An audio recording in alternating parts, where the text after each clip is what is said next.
Agora aqui a gente vai falar um pouco de como que funciona essa dinâmica, né, desses relatos, dessa coleta de dados, para ela não parecer um questionário, né? Porque às vezes o cliente ele fica meio constrangido de responder ou se sente acuado na hora de responder essas perguntas.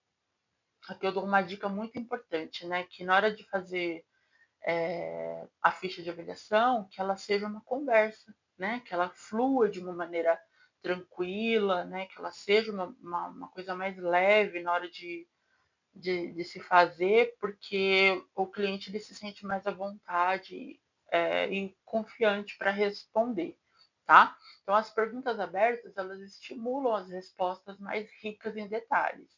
Demanda do cliente uma reflexão e expressão da opinião. Por serem mais reveladoras, tendem a ser mais difíceis de responder. O importante da pergunta aberta é como você, profissional da saúde, irá conduzir esse diálogo. Então, estimular o cliente a responder e revelar o que ele não pensaria em dizer é o seu papel. Você tem que deixar ele à vontade para ele expressar aquilo que ele talvez não diria se você não tivesse estimulado, tá? E como que a gente pode fazer isso? Olha lá, alguns modelinhos de perguntas abertas aqui em saúde. Qual é a sua queixa principal, né, nos seus pés, né? Por que você está aqui? O que te incomoda nos seus pés, né? Então ele vai ter que relatar, ele não vai precisar só dizer sim ou não, né? O que mais lhe incomoda nos seus pés que o trouxeram até aqui? Como posso ajudá-lo na sua queixa? O que você sente com relação a isso? Quando que você percebeu esses sintomas? O que podemos fazer juntos para resolver essa queixa? Me conte mais sobre isso. Então, quando você se coloca junto, né, quando você usa o nós junto com ele, né, você traz assim uma força, né, na frase que é como se ele não estivesse sozinho naquele tratamento. Não é minha, somente minha essa responsabilidade. E o cliente ele acaba aderindo melhor a esses tratamentos, inclusive as orientações, né? Então, frases que podem motivar e estimular a confiança do seu cliente. Vamos resolver isso juntos e tudo dará certo.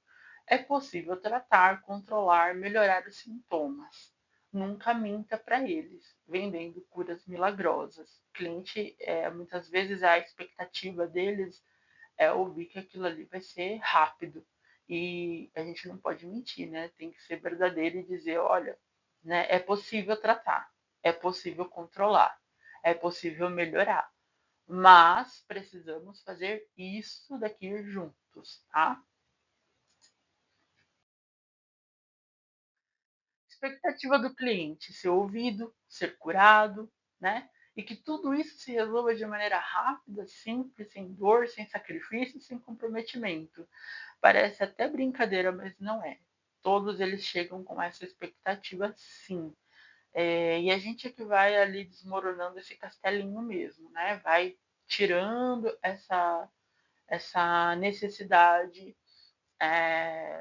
ou pelo menos essa expectativa maior, né? Que seja dessa forma, né? Rápido, sem comprometimento, sem sacrifícios, tá? E a gente diminui isso explicando, né? Explicando muito bem tudo que ele precisa fazer, misturado com frases que demonstrem a sua confiança nele também. Ele é capaz de aderir e fazer o que tem de ser feito. Então, isso mostra que você está também depositando essa confiança nele, tá? Uma coisa importante, olha lá, elogie seu cliente quando ele realmente fizer. Demonstre que ele está no caminho certo. Faça apontamentos positivos. Ele não quer ouvir críticas. Treine suas emoções. Evite reações, expressões faciais, repulsas negativas, espanto, né? Então, toda vez que ele te relatar alguma coisa, treine aí a sua expressão facial, né? Mais neutra possível e dali para frente você é, trace com ele uma linha de tratamento, tá?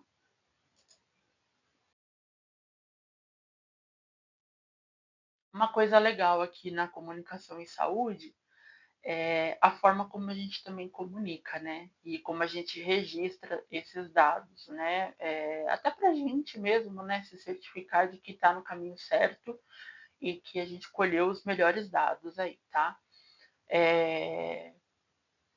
Faça a pergunta 2 vezes de forma diferente. Talvez você pergunta para ele: "Você tem diabetes?" E aí ele falou assim: "Não." Aí você pergunta para ele: "Você toma alguma medicação?" E ele fala: "Sim, tomo metformina", né? Então ele vai te responder de uma maneira, né, diferente, mas que já te acende um alerta. Mas por que você toma metformina? Por que o médico te prescreveu metformina? Então você vai, né, percebendo aí que tem informações que estão ali omissas, né, e que precisam ser trazidas à luz, tá? Não sugira nada a menos que seja proposital para investigar a veracidade daquela informação, tá? Às vezes a gente até sugere assim, né? Ah, eu li aqui que na sua ficha que você tem diabetes, aí é aquela pegadinha, né, para saber se realmente ele está falando a verdade ou não. Tem clientes que ficam muitos meses sem vir, né? Vem uma vez e daqui 6 meses ele volta, e aí você tem que fazer essa jogada para saber se realmente ele está, né, falando ali a verdade. Ele negou que tinha diabetes, e aí você joga tem diabetes? Como é que tá o diabetes? Ah, eu não tenho diabetes. Ah, é verdade, olha, realmente está escrito aqui que o senhor não tem diabetes, né? Isso faz diferença aí na hora de fazer essa coleta de dados, tá? Principalmente clientes que têm dificuldade, né, de passar as informações, tá? Em casos de doenças ou alterações, é preciso registrar na ordem cronológica. Ajuda o seu paciente a lembrar dos fatos sobre o que ocorreu, quando começou, a evolução, a intensidade, a duração dos sintomas, se houve algum fator desencadeante e como o paciente lidou com isso. Muitas vezes, em onicocriptose, o cliente ele senta na cadeira e ele fala assim: faz uma semana. Só que aquilo ali já está há muito tempo, a gente já percebe que aquela lesão já está instalada ali há muito tempo. Micoses de unha, né, a onicomicose também é muito comum o cliente relatar que faz 2 semanas que está daquele jeito, há um mês, e a gente está vendo que tem um acometimento que já faz anos que está ali, né? A gente não pode contrapor o cliente, porém a gente tem que fazer com que essa ordem cronológica ela venha à luz também para nós, tá? Mostre empatia e use uma linguagem clara para que o paciente se sinta à vontade para compartilhar as suas preocupações. É importante que, mesmo que ele fale, né, coisas que você não perceba que sejam verdadeiras, você mostre ali a empatia, tá? Ele está falando ali que ele não cutucou, né? Então você vai concordar que ele não cutucou, não contraponha ele também, para ele não se sentir constrangido. Eu acho que o momento é de acolhimento, né? Não importa se foi ele quem fez ou outro profissional que fez, o importante eu acho que é acolher, né? O que está acontecendo e dali para frente você fazer o seu trabalho, tá? Independente do que aconteceu daquela data para trás, não importa quem mexeu, não importa quem tratou, não importa o que foi feito, a não ser que seja um dado clínico importante, né, um medicamento que foi colocado ali que possa ter piorado a lesão, enfim. Mas não importam os erros alheios, né? O importante é que você acerte dali para frente e faça a diferença, tá? Isso na ética também é muito importante. Eu sempre tratei dessa forma clientes que sentavam na cadeira, né? Ah, fulano fez. Não me importa o nome nem o endereço de fulano. Eu quero saber o que aconteceu aqui na lesão. Essa lesão está assim há quanto tempo? Faz 2 semanas, 3 semanas, 4 semanas. Ela estava assim, com esse líquido, como que ela estava? Começou sequinha, coçou, ardeu.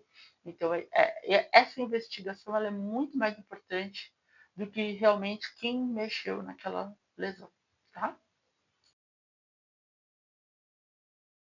Para a gente fechar esse bloco, né, de avaliação ampla, Trouxe uma frase aqui que eu sempre falo, né, que é o nosso desafio na comunicação em saúde, na avaliação ampla também, que é uma frase que eu usava nas aulas, né, dentro das instituições e agora aqui, né, nas aulas online também. Por incrível que pareça, o maior desafio da área da saúde é convencer o cliente para cuidar da sua própria saúde. Estudamos e nos aprimoramos para cuidar e fazê-lo entender que a saúde dele é mais importante para ele do que para nós. Parece um paradoxo filosófico, mas ter de convencer alguém de que é importante, ou seja, a saúde dele é importante, é a doença mais devastadora da raça humana. E realmente, né, a gente tem que convencer uma pessoa que a saúde dela é importante, que ela é importante, que ela precisa se cuidar, né, muito mais por ela do que por nós, é a doença que mais acomete aí a raça humana nos tempos atuais, né?